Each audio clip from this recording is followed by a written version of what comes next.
Hi guys, I'm Shmee, and today you join me at Aston Martin Edinburgh, where I'm going to be going for a drive in the Vanquish S. Now this is a pretty relevant car to me, given that I've been enjoying my regular, if you can call it regular, Vanquish for the last 6 months or so. I've done about 6,000 miles, and it poses the question, should I upgrade my Vanquish to the Vanquish S? And today I'm going to show you around the car, take it for a test drive, and kind of try and make up my mind whether that might be a good move. So let's get started, going for a little bit of a walk around. It's a big thanks to Aston Martin Edinburgh for letting me check out this car. And well, here it is, the Vanquish S. It has some styling redesign from the regular Vanquish. It has a little bit more power from the 6-litre V12, so it's up to 603 horsepower in here, rather than 576 horsepower in the sort of regular car. So 27 horsepower more, still has 630 Newton meters, and in here, it sounds now even more epic, as we're going to hear shortly. So this car is wearing a new wheel design, but as you see around the front, one of the sort of biggest differences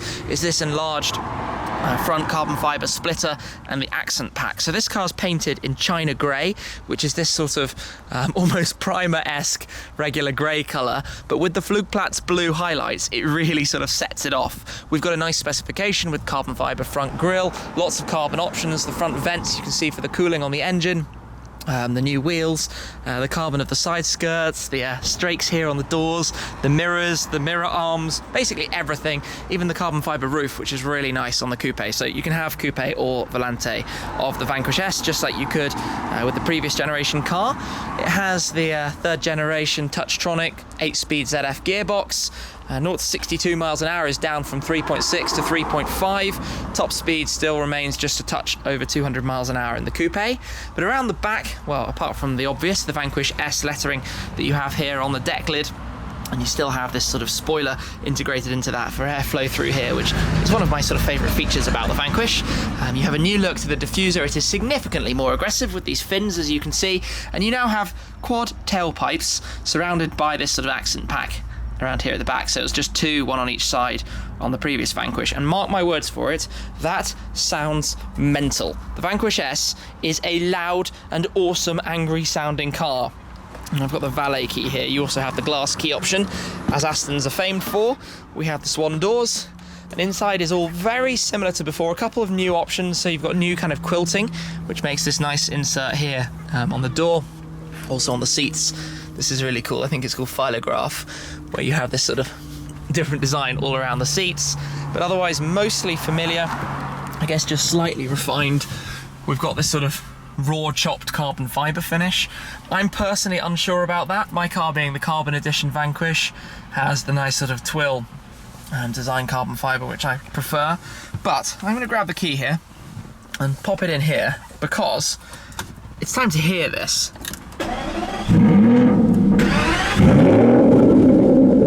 Listen to that. It is one of the best things ever, the noise of an Aston. And if I just give it a little sort of feathering of the throttle here.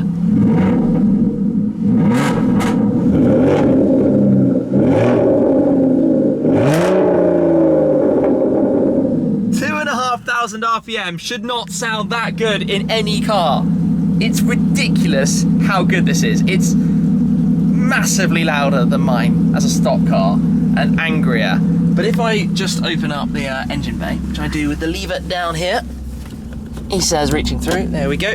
Let's head round to the front and just have a quick little look at the power plant under the hood here. If I can remember how to open it, there we go. It's actually technically, even though it says 6 litre, it's 5,935 cc. So 6 litre is a sort of slight exaggeration, but 6 litre V12 for all sort of intensive purposes. Mounted there in the front. It's got a full carbon body again on here, so like the regular Vanquish, obviously, for weight saving. The full body, by coming close on that, you can see has the raw carbon fibre. It does mean it's very expensive if you were to prang it, but it's just cool. It just sort of represents the class of this car. And that is just such a beast. Aston and their power plants. Drop that back down. It's one of the most sort of wonderful things about these cars is just the engines. And I noticed actually you also get this V12 badge on the side here.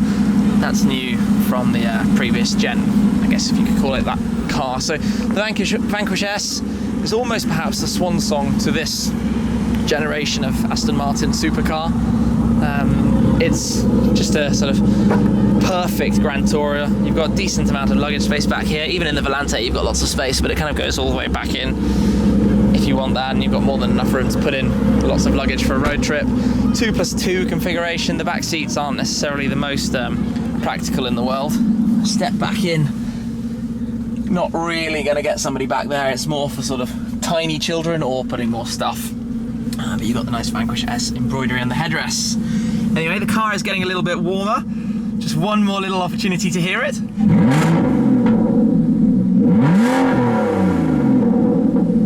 Goodness me, right, okay. Well, statically, it sounds insane. But let's go for a little drive in this with the 177 style steering wheel that it has as well, and see what it's like on the road.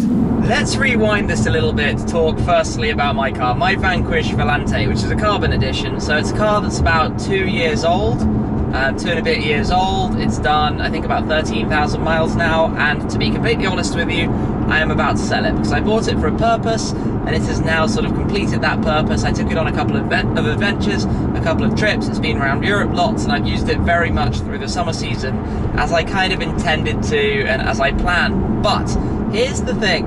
I've rather fallen for it. The Vanquish is a beautiful car. There is very little that sort of competes with the elegance and luxury side of cruising along in an Aston V12, that when you get to the other end of wherever you're going is an awesome car to drive to. And for the size, for the sheer sort of scale, the length and the weight of it, they drive brilliantly. So well. Now, I'm not going to be able to tell driving this that it has 27 horsepower more and that it's 0.1 seconds quicker to 62 miles an hour. You can't feel that sort of difference. But we'll talk more about the kind of driving dynamics of the car in a moment. But like I said, I'm going to sell my car. My car is now going to go for sale because it's carried out its purpose. But that kind of has left me in this position of I really have a mad craving to carry on this adventure, maybe next year, maybe at some point in due course. And the natural progression, obviously, from a Vanquish is to look at a Vanquish S. Now, when I bought my car, the Vanquish S had just come out, but far too expensive, and obviously cars have now been bought, they've been used, the prices are going down slightly. It could be an interesting proposition in the future, so I'm going to be watching this space and considering it. Now, onto the drive, because I'm just cruising along on an A road here, somewhere near Edinburgh, just driving along, and it's gentle, it's firmer, it's noticeably, I think, a little bit firmer than my car, and this is with the dampers in a soft mode.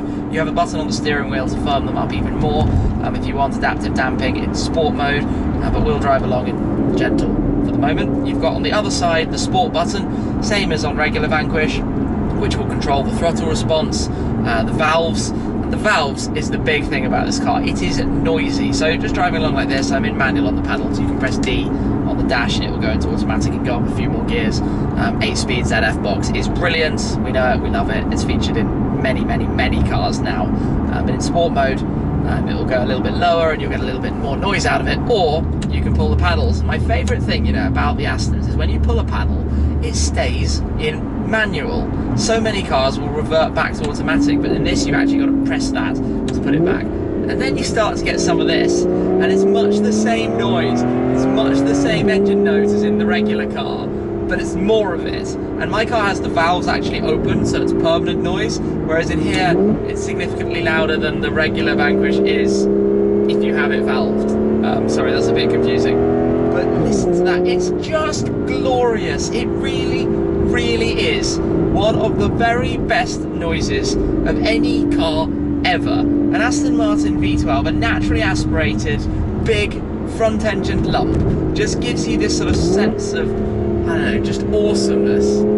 And just gently letting the revs build is one of the very best things to do because of the sound of it. And you feel so classy driving it. And this is what I said when I said, when I did a video about why I bought my Vanquish. It just makes you feel good. Like the cars, what they represent, what they are. You're very James Bond. I know James Bond was a DBS, not a Vanquish, but the Vanquish is the successor to the DBS on the same platform, but the newer version. The first one of these came out in 2012, then the Volante, then in 2014 they got this new gearbox. But just listen to this. Yes, that's what it's about. And then obviously last year, the end of last year, you got this model coming out. But my goodness, this is pure heaven on an nice countryside road, cruising along. The shifts feel a little bit faster, a little bit more, I guess, mapped to be aggressive than before. Ride, like I mentioned, feels a touch different, but mostly it's the same, just with some cosmetic differences and, you know, a new sort of spruce into the life of it, excitement out of it. Seriously, just take in the sound.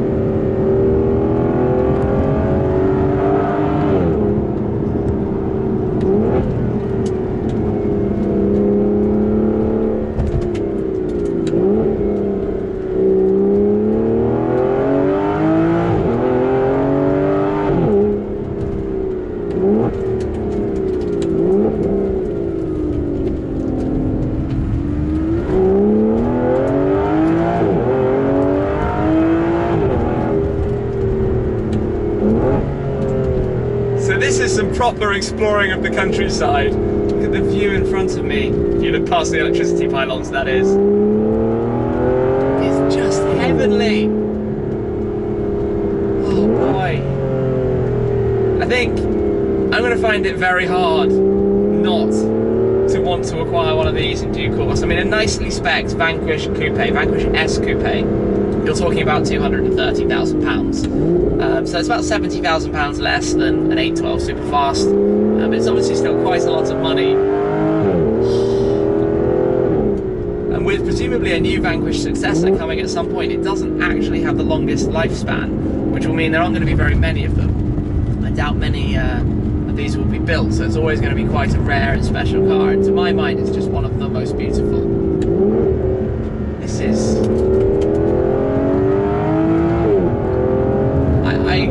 I go a little bit speechless at the sound of it. I mean, the GT8, my GT8 for example, the V8 is a brilliant sound, but there's just something about a V12, just something really special about them. And you know, they're not going to last forever. Downsizing of engines, they've got a limited lifespan, but an Aston Martin V12, it's just pure heaven. It's just pure heaven. So let's go back a little bit to the question, should I upgrade to this car? I think, in due course, I probably should. I'd love to know what you think. I think for now, it doesn't make sense because I've got some other cars arriving in the garage, the AMG GTR, which is very much going to be my GT cruising car for the moment. Yes, it's a lot more aggressive and sporty than this. Then the Porsche GT3, which is track toy, obviously. I'm going to go with the track spec. But I think there is this sort of gap for this car that is great for long distance hauling around Europe, to be quite frank. You know, for going on massive long drives, just in comfort with some luggage, but having fun when you get to the other end. It's a thing that my FF and my Vanquish serve so brilliantly, that I do so many miles in them, because you just jump in it and you're just comfortable to cruise for hours wherever you're going. Such a brilliant package, and if you're wondering why I'm going slowly, it's because I'm following a truck. So yeah, I think it's going to have to happen at some point. I'll just have to work out how it will fit into the garage when it does, and come back to you on that one. But for now, I'm going to drive around here again, because this has been an awesome little loop that I've been driving on. And I mean, the roads in Scotland are just incredible. I'm up here for a bit shooting some videos, and you can probably see why when you just sort of look at these roads and look at how pretty everywhere is. And you know, off you go. This car up here, it's paradise, isn't it? Isn't this just... And listen to the noises it makes. So the valves stay open so much later, but when you lift off, you just get this burble going on. It's amazing. Just hold the revs and then pull both paddles into neutral, and it does this. Oh yes. It revs quickly. That is awesome. Back into first, and away we go, as if nothing happened. I mean, I'm just completely... I love the Vanquish. I just genuinely do. It took me completely by surprise. Like I said, I bought mine for this kind of just small little bit of adventure and some specific trips. But it's turned out to be a car that I'm going to really miss. I just don't see it in my plans at the moment. I'm just going back around the same loop, but you just let the revs build up gently. Oh, that snap! Foot flat. Oh my goodness. Okay, let's close up the window. Lets a lot of noise into the cabin. If you're driving in sport mode and you don't want a noisy car, the Vanquish S is definitely not the one for you. If you put it back in sport, back into drive, or sorry, back out of sport I should have said, just cruise along, let it waft, do its thing. Motorway mode, you could say. This is where it sort of shows its dual character, dual personality, the way it can do this so well as well. Oh, anyway, what a brilliant machine driving. I'm just completely obsessive with them. Vanquish is spot on what you want from a luxury Grand Tourer. So I'm going to head back round, I guess, to Aston Martin Edinburgh and show you a little bit more around the inside of the car and some of the details of it as well. I'm back at the dealership after my little drive then, and I've parked kind of nose to nose with the DB11 there. But let's take a further kind of look around the inside of the Aston Martin Vanquish. A bit of a kind of reminder if you don't know what the interior of this car is like. So let's start with the dashboard. The big thing is the opposite direction anti-clockwise rev counter. It's been an Aston tradition. It just looks super cool. In fact, the dials, the way they're sort of finished with the silver, I really like them. They're very kind of analog in style, but I think they work really, really nicely. Two little digital displays just for your trip information. Perhaps you could have more information in here, and the DB11 does just that. You now have a digital display in the DB11 that tells you a lot more than this tells you. You're greeted by the steering wheel, the squared off sided steering wheel from the Aston Martin 177 when they introduced the hypercar. On the left you've got your volume and telephone controls. On the right you've got your cruise control, and then the sport and dampers buttons that I mentioned earlier. Paddles fixed to the column behind the steering wheel. Interesting thing is the valve control. As you turn the steering wheel it gets quieter, all to do with sort of, I guess, having a nice idle sound without being intrusive if you're driving gently. Then obviously your usual stalks for your various bits and pieces. Down on the right you've got your lights, your door, you've got the fuel cap here and the boot release buttons here as well. On the convertible, on the Volante, you have the convertible roof button there, and then your lock, folding mirrors if you press both of those. The carbon mirrors fold in, nice and easy. In the centre stack you've got your park, reverse, neutral and drive, either side of the valet key. You'd have the glass crystal key on a private car that goes in there, which is really nice. Then you've got all your sort of controls, which is slightly different to mine. Mine has these in gloss black as part of being a carbon edition, which I actually, well, I prefer, but I don't think they do a carbon of the Vanquish S yet. You have heated seats, you can have cooled seats as well, which would give you a slightly different sort of display here, but your climate controls and then your media. Now, cool thing is if I turn on the hi-fi, the Bang & Olufsen tweeters rise up out of the dashboard, and that is really just one of the neatest things ever. The sound system in this car is brilliant. There are speakers absolutely everywhere. There are the different sort of microphones that are used like to work out how the sound needs to work. It's all really, really trick. I love that a lot. And then turn it off and they tuck back away, and then you can control through the screen, which isn't the best system in the world, but it's not too bad. You've got the reversing camera here, it does the job well enough. Back up through that, you've got this vehicle status, which allows you to see tyre information, and it allows you to see your power meter for use on the track. But this is quite a cool little thing. If I just give it a little blip, you can see you get a live kind of feedback chart there, and obviously you have your regular bits and pieces, nav, audio, phone. We've got Apple CarPlay in here now, that's new in the S. So that's pretty neat. And then all your settings, you can do stuff like changing the colour of all of this. Everything else, you know, bits and pieces you know about. And down at the bottom, your hazards, parking, stability control, and launch control. So this has a launch to get that 3.5 second 0 to 62 time. Beneath that, you've got just a little area, storage. Put some cards in there, cup holder. There's a little flap here that makes it a dual cup holder, or a single, depending how you want it. Armrest with your USB ports and your cigarette socket at the back, and a little bit of storage in there. And then just generally you look around and it's just sort of super, super nice. The finish of everything, the leathers are all really, really nice, of course. There's good storage in the door pockets, good amount of space around there. And then the headliner as well, I'm going to point out if we can get that. There we go.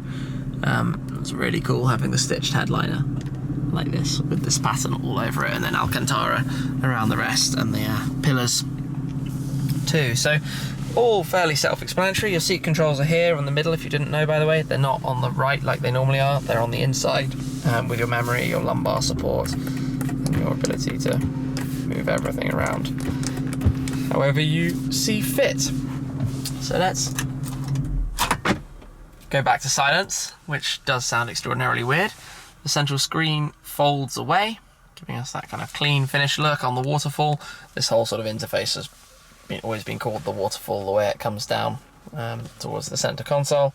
Popping the key in my pocket before you can grab the door handle and jump out, just for a sort of final look around the exterior of the car as well.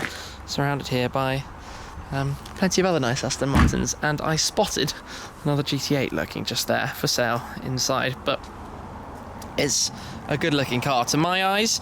Perhaps, you know, the accents are a little bit shouty, but then the exhaust noise is shouty anyway. I love the way, the styling of this, the way you have the carbon going round the quad exhaust pipes. I think that looks really, really neat. I think the accent pack is highly dependent on what sort of colour spec you have, but there's a really nice dark blue that you can have the car in with the silver accent pack as an option, and it just looks super, super stylish. And then you come up to the front, and you've got this sort of more aggressive front end, lower, wider, more intake space for cooling, and making all of that work. And that reminds me, actually, one other thing, new intake manifolds to help get a little bit more power and a little bit more noise.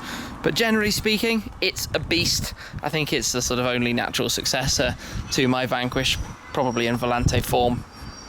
I very much enjoyed taking this for a drive, so maybe at some point in due course in the future I might find a Vanquish S Volante making its way into my garage. Don't know at this stage, nothing immediately, but my Vanquish Volante Carbon Edition is now going to go for sale. It's kind of a farewell time, I think, for that one. Anyway, a big thanks to Aston Martin Edinburgh, the Leven Car Company, for allowing me to take this car out for a drive today and talk a little bit more about it. So please do let me know, what do you think? Should I one day acquire a Vanquish S as part of the lineup? Anyway, big thanks again. Thank you to you guys as well for watching the video and being subscribed and following these adventures. That's it for now though. I'll catch up with you again very soon. Cheers.